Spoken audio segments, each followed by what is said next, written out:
Co-host T-Rex. Yes, sir. What up with you, man? Not much, man. Not much? Nah, Okay. man. I'm feeling good. You feeling good? I always love coming on the show, man.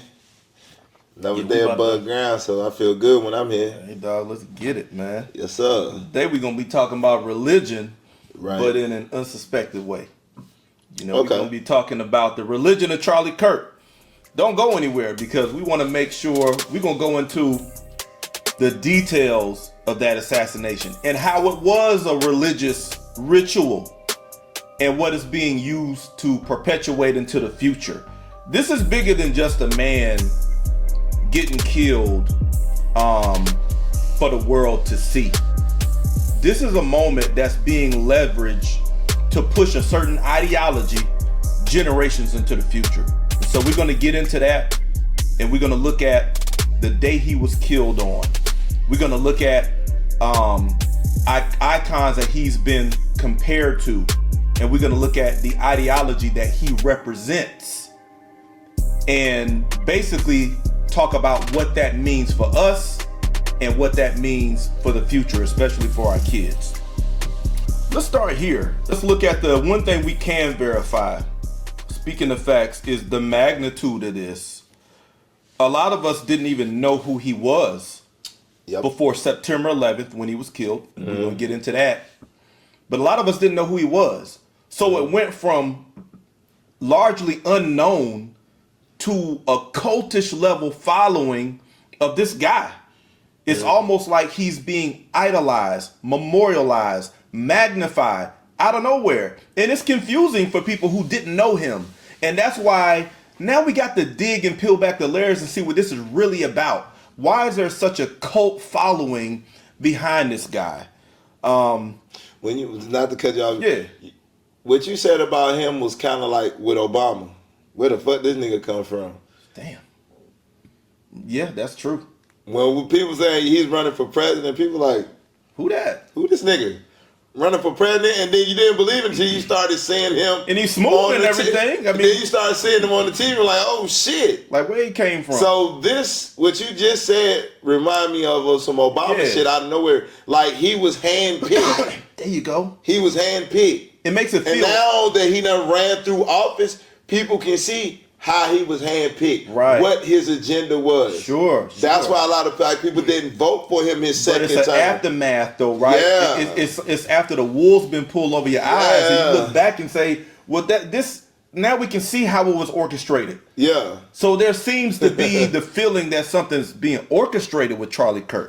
The magnitude is blowing up out of nowhere. All the support it's getting. Why? So what we want to do, we don't want 5 years from now to look and say, "Oh wow, now we put the puzzle together." Now we got to get on this now. Yeah.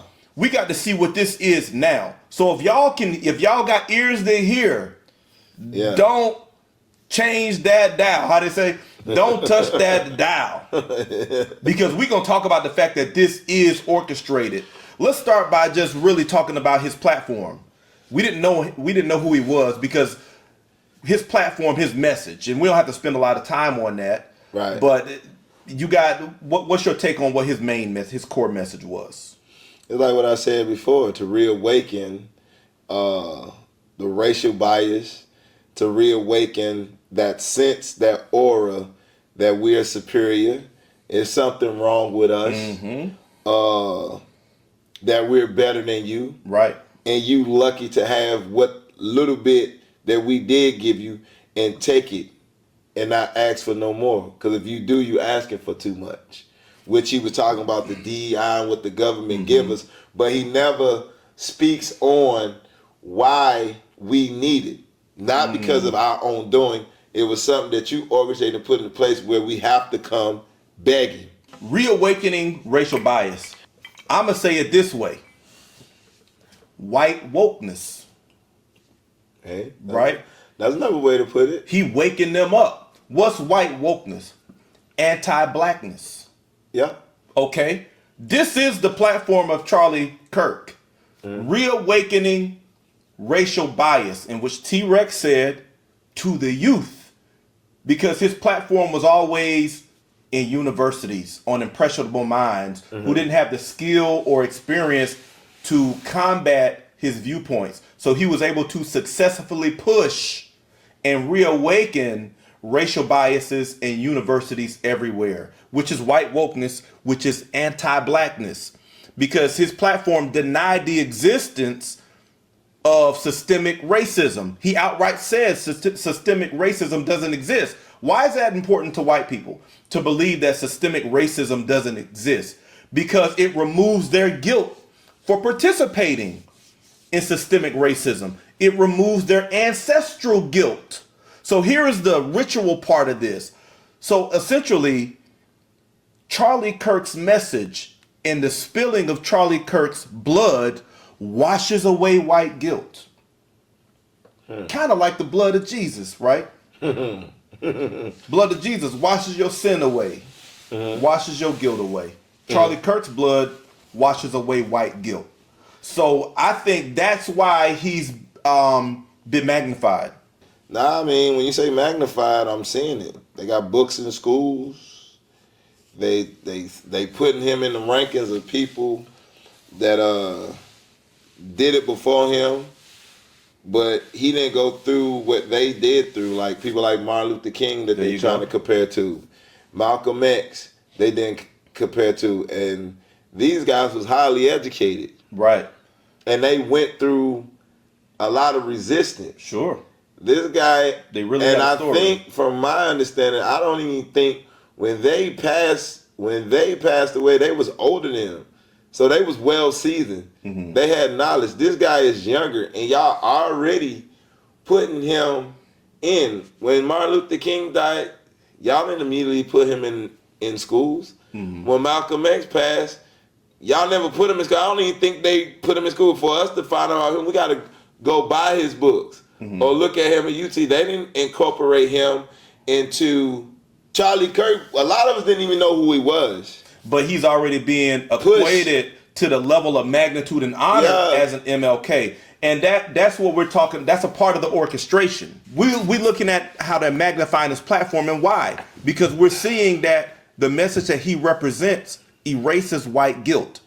It's white wokeness. It's anti-blackness. It's a denial of the black experience, of systemic racism. So that's a message they want to push. So he's the person. He's the sacrifice to push that message. Now, how are they magnifying them? You just said. They're comparing them. They're putting them up with the likes of Martin Luther King Jr. That's how Kobe was great in his own right. But what really solidified him is putting his name in the conversation with Jordan, Magic Johnson, Larry Bird, Dr. Bird. J. LeBron James is great in his own right. Yeah. But what magnifies that is putting him in the likes of Jordan, Magic, Bird. So that's a media strategy. When you want to magnify, increase a person, you use the energy of somebody who's already got an iconic status. So now we attach Charlie Kirk to that, and Dr. King's iconic status and honor is conferred on Charlie Kirk, whether we like it or not. Because as a black community, we don't endorse that message. Well, this is what I can say too when you talk about him comparing to Dr. Martin Luther King, is that Dr. Martin Luther King was doing the opposite at the beginning. He was doing what he was doing the opposite of what Charlie Kirk did at his beginning. But when he got assassinated, he realized what he was doing wasn't good for his people. Charlie Kirk starting off doing it the wrong way. And look how quick he got taken out. To a certain degree where they wanted to turn him into this iconic thing. Martin Luther King, once he realized it, he was probably going to flip the script. Not do it like how Charlie Kirk doing it for his people, but Martin Luther King was going to wake us up then. All I know, cuz, is there's no comparison. Nah, it's no comparison. I don't even like, and I know what you're doing. Yeah. I don't like comparing him to Okay, yeah. It's no equivalence. Yeah. It ain't shit he did right. that is remotely comparable to Dr. King. I'm just saying Yeah. they're I get you. using Dr. King's magnitude, his iconic status, and his honor Okay, yeah. to confer it on to validate Charlie Kirk. Because he ain't got that. Yeah. He ain't got none of that shit that Dr. King have. Right. But they're stealing from us. Yeah.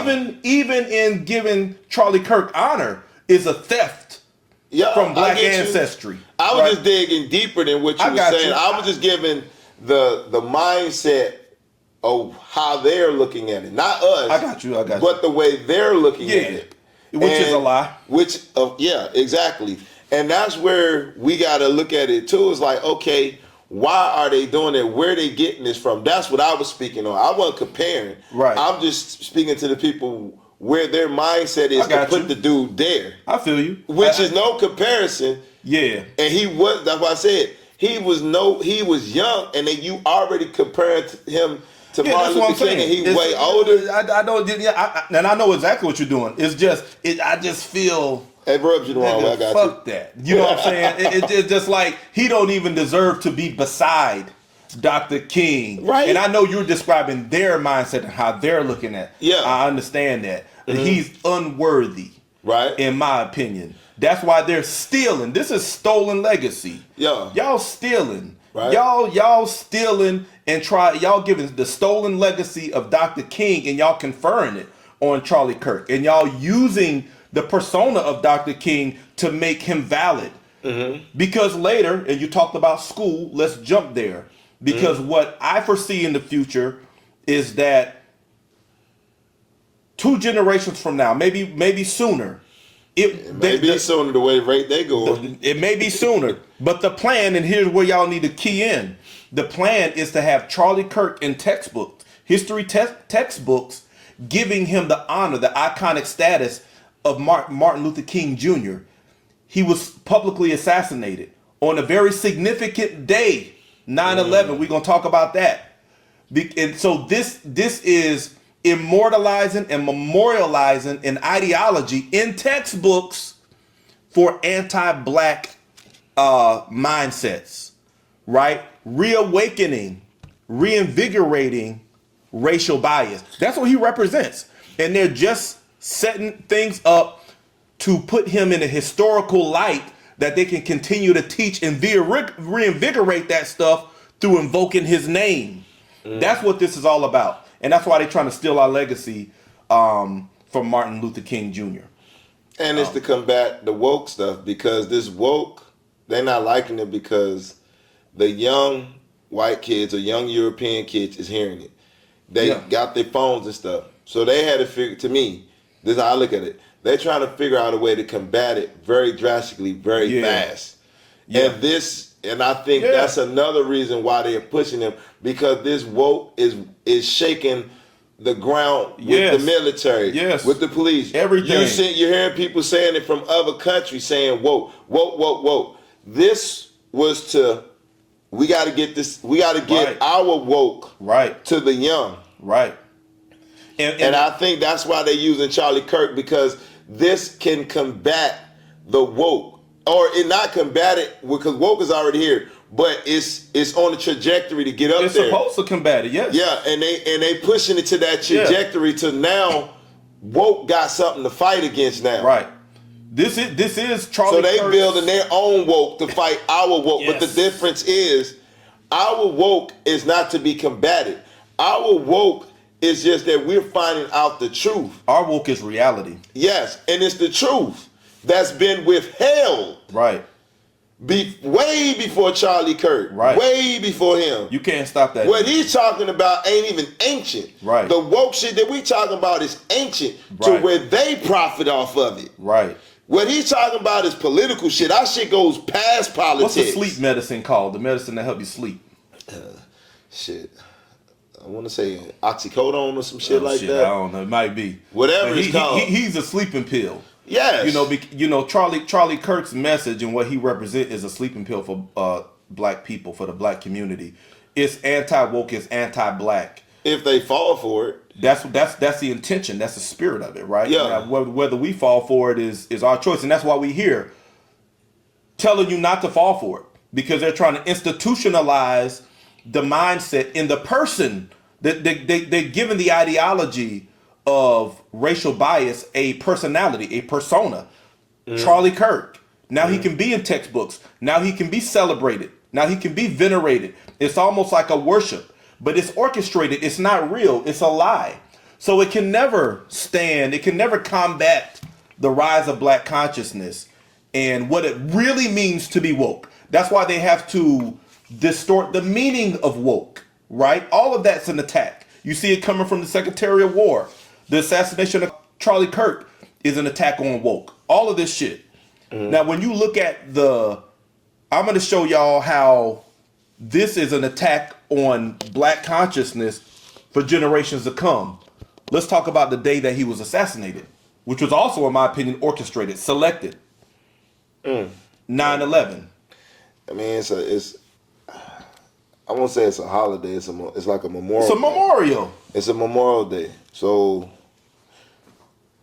even if you want to stop it, it's almost like they can't stop it. You can't. That's why I believe that. To me, that's why I believe it, because even if you don't like it, you still got to hear about it, because it's on the day where innocent people got killed that was not on the shit that he was on, but they're gonna put it in with them. So you can't ignore it. You're going to see it. Right. That was for purpose. They did it any other day, it could be ignored. Right. But they did it on a special day, that what happened to them people on a special day, you can't ignore it. Like, you can ignore Martin Luther King's day. You can ignore Frederick Douglass' birthday. But it's like they did it where it can't be ignored. Right. It's a holiday.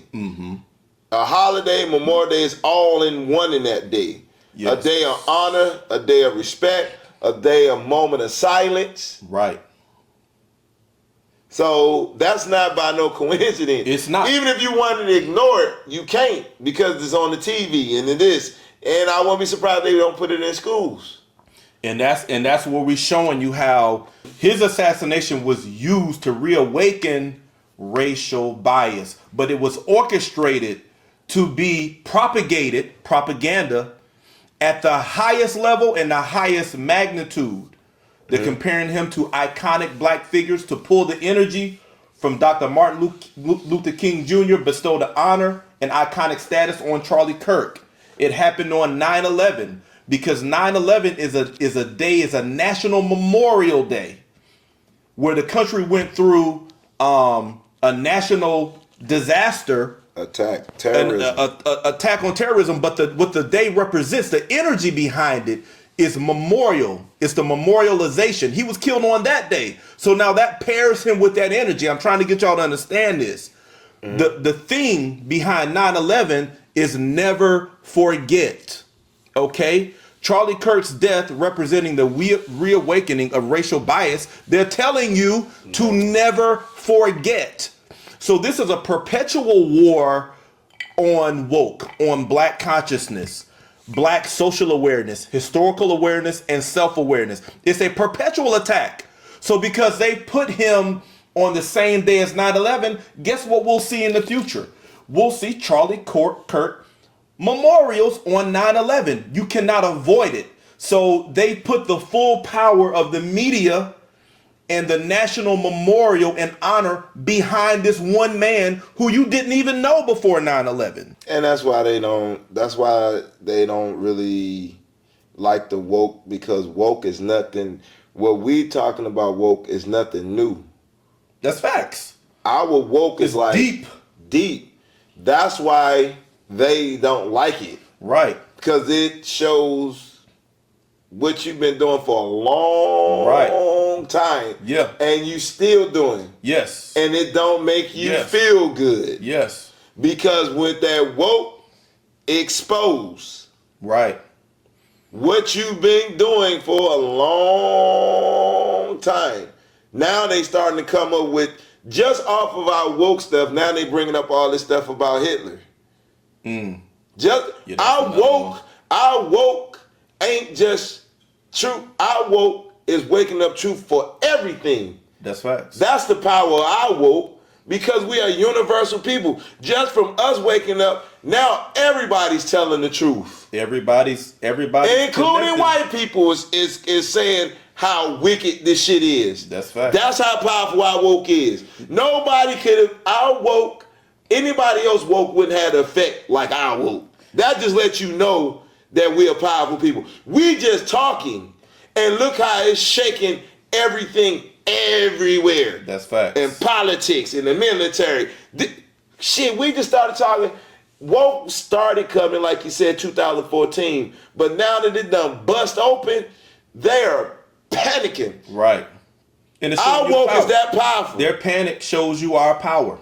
That's how ancient it is. Everything is erupting. The universe is reacting. That's facts. People are acting outside of their norm.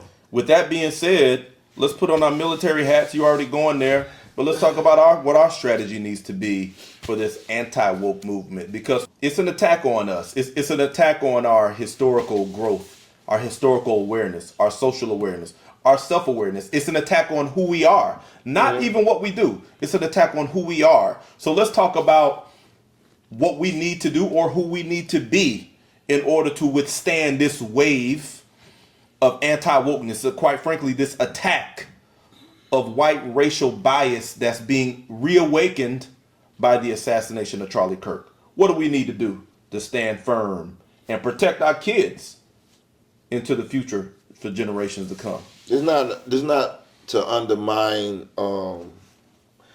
people that was with Charlie Kirk, but when you said that, we need to just focus on us even more. There you go.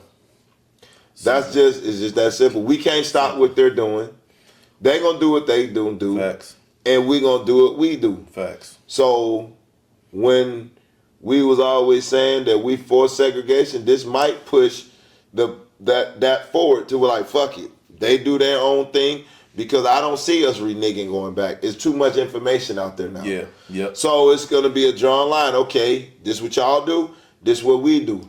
And folks know, I think that's where it's going to go to. Folks know we ain't going back. So that's why when you asked me, I said just focus on us. That's all we can do. And we gotta pass it to our kids though too. That's why, because when we focus on us, it inevitably goes to them. And I know you're saying that, but I'm calling it out because you said there's too much information out there. We're not going back. They know we're not going back. They know the priests and T-Rexes ain't going back. Is we're aware now. Mm-hmm. We're not reversing that. No. So what can they do? They have to go to somebody who has not yet been taught, been educated, been oriented, children, right? So that's how I know, and I'm calling it now. Charlie curriculum will begin to include Charlie Kirk, what he represented, and it's gonna put him in a neutral light.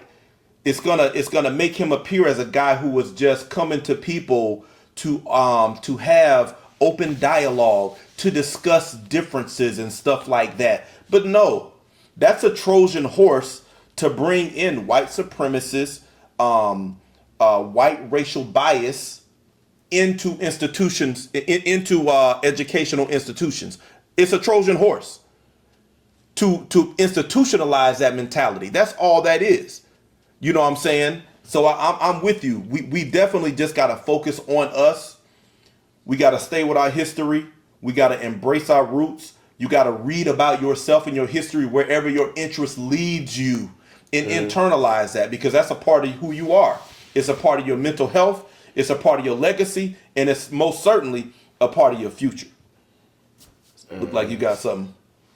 Nah, it's like I said, man, when we get on the show, a lot of things is coming to me. What I wanted to say is this. Whatever we can get our hands on. In terms of what? Books. Artifacts. Podcasts. Pictures. On the culture. We need to put it in an archive where it can't be touched. Meaning that even though they may control stuff, I think that's why they probably took videotapes and DVDs and they trying to do with all that, because there's a place where you can go back where they can't control. And I think that's what we need to do for our culture, because I think the way it's going, they're going to try to erase this stuff. Yeah. So whatever books we got, we need to keep them as sacred. We got to. You've been saying just that like for a long time. For Pharaoh, because this woke, if you look at where they're going, anything that we got, if it's pictures where we got and we recording where we go to Africa and we recording it, put it in an artifact where it can't be erased, an archive. Take it out your phone and put it on something. So when you get old, can't talk long, on Christmas and holidays, you can show your kids and talk about it. Right. Turn their holidays as time for us to educate our kids. I like that. So when we in Thanksgiving and everything, if that means we gotta have this black people and when white people die, we doing something with the family just to keep them out so we can teach them the truth. We got to make it sacred. That's make it sacred. That's a hard. And use the holiday for it, because then it won't look as obvious. Yeah, make it, and I like that because that's a part of combating what's been done to us. Because they're going to strip the information if we stay on the digital world. So I like that. Y'all might think what T-Rex is saying is far fetched, but you got to remember history. Look at Egypt now. Egypt is Arabic. Egypt was built by black Africans. You go there now, it's completely erased. All that remains is their artifacts, is their art facts. That's all that remains. And we're having to dig ourselves out of the halls of history. Why? Because someone buried us. This is what he's saying. When you look at the way media has evolved from hard analog platforms, VHS, DVDs, tangible shit, and gone to digital. Digital can be controlled. Digital can be compromised. Digital can be erased. You even have they AI now. They don't have to burn books no more. You even have AI now to where digital can be distorted. Mm-hmm. Digital can be made into a lie. They can take information out. We do have to make our bodies of knowledge that help us identify who we are presently and historically. We have to treat it as sacredly. One, we have to pass it on like our ancestors orally, and we have to pass it on to physically, yes, to our children. Yeah. And that's what we have to do, because if you got to go to work and you got to send your kids to the school system, you need to be teaching this stuff at home. Yeah. And I like what you said about making this a part of family gatherings, Thanksgiving, Christmas, where you incorporate something about our cultural and historical identity into that. Family reunions, well, we need to reinvigorate this stuff, and we need to bring the historical component. Maybe about your personal ancestry and going into your ancient ancestry. That stuff needs to become sacred. We need to move that. We've been given religion to take up the sacred space in our community. But unfortunately, Christianity is not a storehouse for our ancient identity. No. Christianity takes up the sacred space in our culture and removes the sacredness of our ancestral identity. That is a crime with Christianity. It erases our memory. Okay? It erases our historical and cultural, the memory of our historical and cultural identity. This is what religion has done. And it occupies a huge sacred space where we don't even get to explore who we are. That's one reason why we got to even move that out the way. Life after religion. I wrote about it to show you what it is. It was an attack on our ancestral memory. Let's call it like it is. Christianity was an attack on our ancestral roots, our ancestral memory. And now that we're recalling that, we got to move that out the way too. And I'm seeing a lot of people saying like the Grand Canyon, and you saying the Sphinx and the Unks that's here, and the pyramids. This is just hitting me while we were talking. It's like, I don't know if it's my spirit or whatever. We need to go to these places. Sacred sites in the U.S. Sacred sites in the U.S. where it shows us. Yep. Where we taking pictures, we got to record it. Make it our business when we go to these places to do this. We have somebody to record us and put it in one of them, what you call it, thumb drives or whatever, that as you get older, you keep regurgitating it. Yeah. To your kids that they get, or even if they 7, oh, what's that? Oh, that's your answer. What you see here is also in Africa. This is right here in the United States. And build some type of curriculum. Yep. To where it's passed on from generation to generation. And find somebody in your family that's a gatekeeper. That's facts.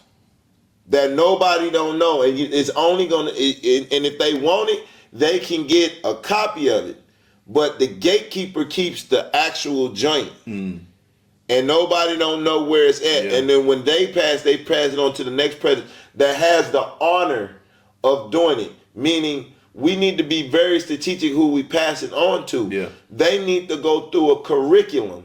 Because when they get to go through a curriculum, it's in their mind, body, and soul. And you can see how they transform, they will honor it. You just don't pass it to anybody. It's just like what our ancestors did in Al Qimla Ancient. To become a priest, you have to go through a whole curriculum. Through the natural was education, then you had to go through something, then spiritual, then you become a priest. That's not easy to do.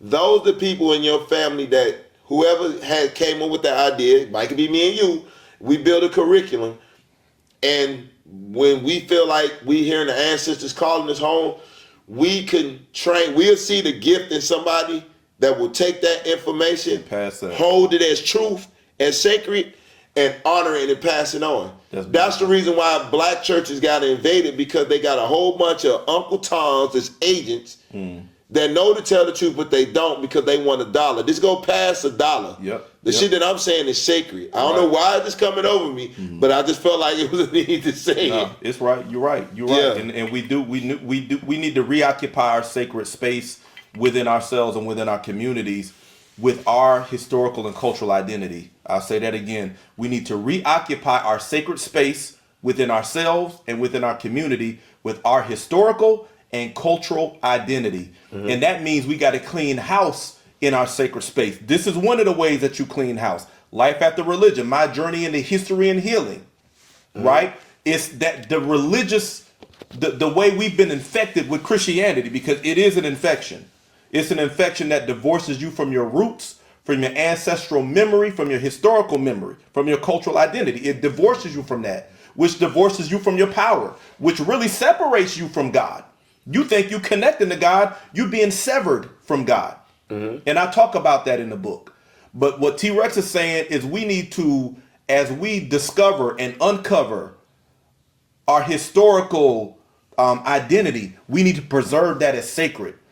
We need to have people in the family who naturally gravitate toward gatekeeping, preserving our ancestral memory, and identifying the people who had that spirit and passing that on. This is what we need to do. We talk about strategy to combat what's being mounted against us in society. We ain't even got to mind them, because see, they're building something up that doesn't have a foundation. It's going to fall because it's a lie.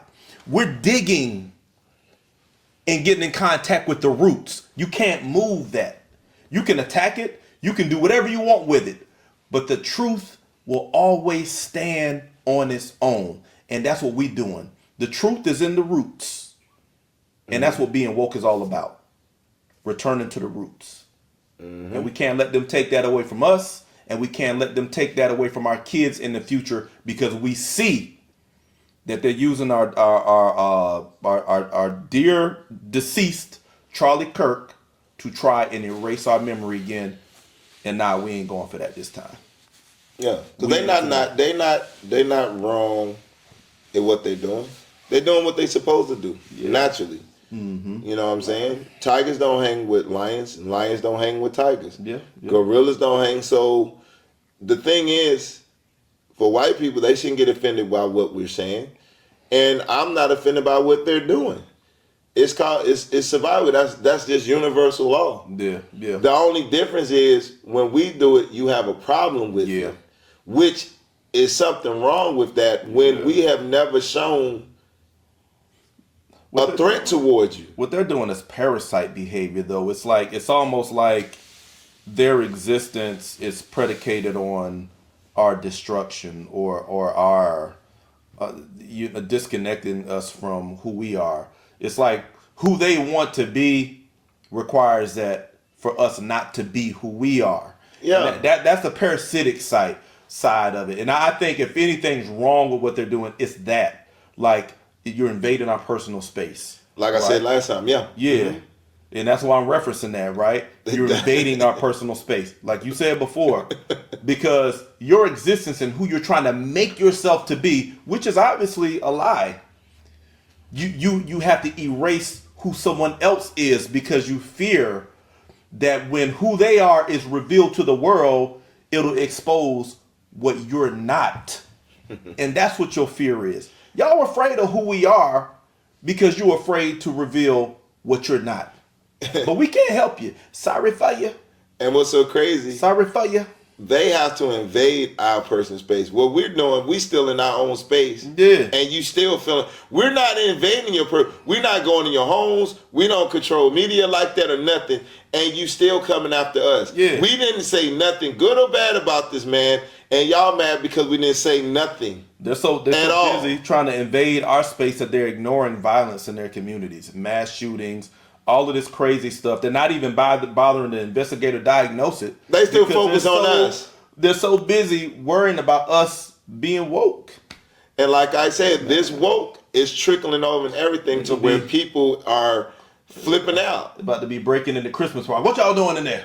Yeah. Turn off that Dr. Joseph Ben. Turn off that John Henry Clark. Yeah. What y'all doing in there? Turn off that Dr. Ivan Serta. It might try to find excuses to try to burn your books and shit like that. That's why I told you to watch that movie, Fahrenheit 451, where they was burning books and the only book you could read was the Bible. Yeah. That's why I said we need to sacredly find this stuff, because the first thing they're going to do is shut down media. We got to protect and them. If media pop back up, everything that you had in your phones or all these favorites is disappeared. Yeah. So we have to find a way to put it on something to where we can pass it to our kids, because this woke is getting that bad. I would not be surprised if they go there, banning stuff. Yeah. You try to look up some Joseph Ben now, people like, we can't find it. It'd be like, oh, they already own it. And folks don't understand like how important what we're saying is. Y'all might think that. Oh yeah, they think T-Rex crazy. Y'all might think crazy. What we're saying is outlandish, but okay, bro, when your memory is erased, like when you don't get taught your own history, your own identity, you're taught something else, and then you got to go through this discovery process to find out who you are. There are phases to coming out of that. We don't want our future generations to have to go through that again. We want them to come into the world, stepping into their identity, and with the support of their roots and their ancestry out the gate, because that's when they project power into the environment. That's when they begin to change how things are. When they come out of the womb, knowing who they are, coming into an environment that's safe and supports their identity, and that's what we want. And hearing the mouth of somebody that look like them. And we don't want our memory to be erased and start over again. Like T-Rex said before, we keep starting and stopping and starting. Nah, we gonna keep going this time. And it ain't about a movement. It's not about what Black Panthers did or what Malcolm X did. It ain't about none of that. It's about learning who you are and standing in that. Everything else is going to take care of itself. I guarantee you. I'm not saying not to be action oriented, but when you get your mind right, everything else falls into place. The actions that you do and the way you view the world will fall into place because you are seeing things as they are, reality and common sense, which is our highest spiritual virtue. That's the religion we got to return back to. Yep. Common sense based on our roots. Dang. Hey man, I think we there, dog. I think that was the nail in the coffin for us closing remarks. Okay, man. Well, shit, man. Well, let's close that damn coffin on this reawakening of racial bias. Let's close that coffin. Bam. Not the regular coffin, but our ancestral coffin. And we gonna call that shit a vault. The vault. Boom. There you go. That shit. Yes. Let's bury that. Yeah. So they done try to bury our shit long enough. Yeah, we don't call it coffins. We call it the vault. And we bury it just by being who we are, dog. Yes. Hey man, so that's that. I hope y'all watch the whole thing. This one y'all gonna want to rewatch, show your kids, do all of that, because we need to be aware of what's going on. So this is something for the archive. This is something for the archives, man. Hope y'all enjoyed it. As we always say, don't watch and hide. Like and subscribe. Until next time, we out.